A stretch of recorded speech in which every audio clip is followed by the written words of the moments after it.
because where the rain goes in the pipe. Again, rain say. Hmm. Okay, tell me, man, about the rain. The rain also gives us water. Okay.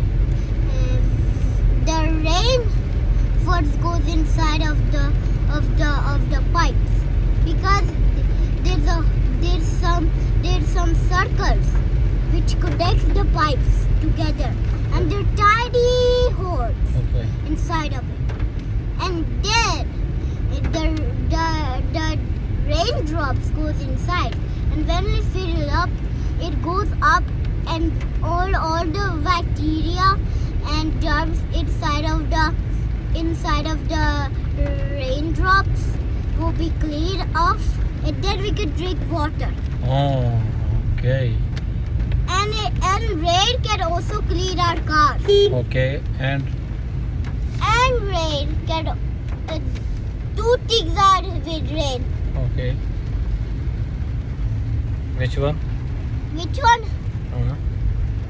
Cleaning cars Okay. and give us water. Okay. And what about trees Trees. and weather and plant and air?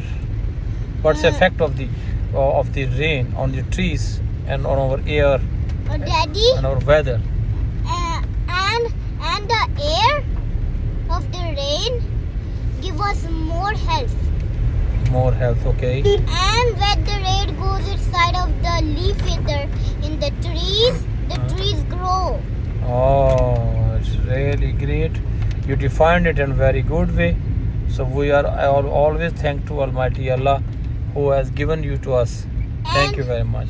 And the weather is good for the rain because poor people cannot just drink water. It can also give us hydration. Thank you. Thank you. Okay.